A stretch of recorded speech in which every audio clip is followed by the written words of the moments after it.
وجې نه عزتمندو ناشکري پیدا کیږي او ناشکرۍ د وجې نه د الله د نعمتونو نه انسان محرومیږي.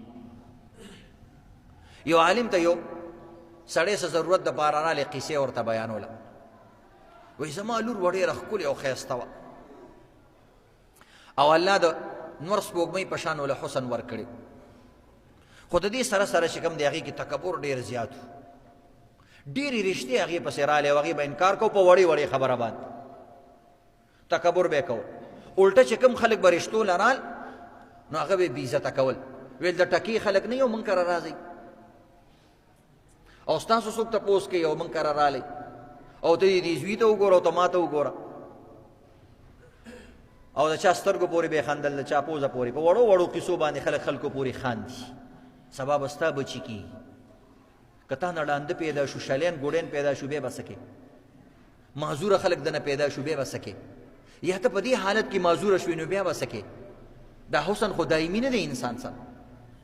د هر څه باندې چې کوم دی زوال راځي، کمزوري راځي، وایي هغه به خلک ډېر بېعزته کول.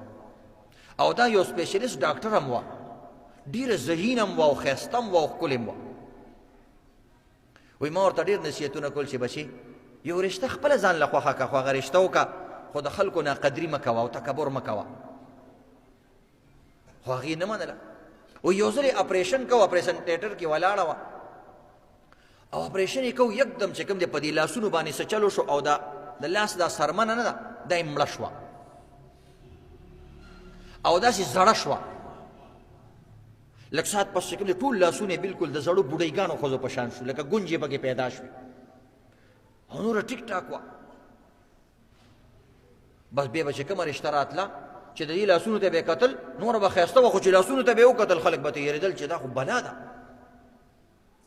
رشتې پې بندې شوې. بیا به دوی خپلو خلکو ته سوالونه کول، زما لور وکړه، دې جینۍ به خلکو ته چې کوم دی ویل ما سره رشته وکړه، چې هغوی به یې لاسونو ته کتل دستانې به یې اچولې وې. چا به تپوس وکړو دا دستانې ولې اچولي؟ اخر کې مشهوره شوه، ټولو خلکو ته پته وه چې د دې لاسونه بدرنګ دي، خرابه ترابه شوه. بیا به یې جړاګانې، فراقونه، منځونه او دسونه هر څه کول. بعض وخت کې انسان د الله په عذاب کې به یې داسې ګیر شي نو د دنیا هغه رشته هم د هغې نه لاړه، د هغې نه محرومه شوه. خلکو پورې مه خاندئ. ټیک د یو انسان بدرنګ دی، رشته ورسره مه کوه، خو چا لوریانو پورې مه خاندئ، د چا بچو پورې مه خاندئ. الله هر انسان کې څه نه څه کمزوري ایښې ده. څوک ښایسته دی لنډی دی، څوک دنګ دی ښایسته نه دی، د چا تعلیم شته د چا تعلیم نشته. دا الله رب العزت دا تقسیمات کړي دي. او عزتمندو ډېرې تعلیم یافته ښځې دي او شډل کسانو سره دي دومره خوشحاله دي هغوی قدر کوي. او ډېرې تعلیم یافته جنکۍ دي عزتمندو د هغوی د هغې نه اعلی تعلیم یافتو سره ودونه شوي دي، خو هغوی خپل کورونو کې عزتمندو پوزې له راغلي دي او تنګې دي. نو د چا دل ازاري مه کوئ.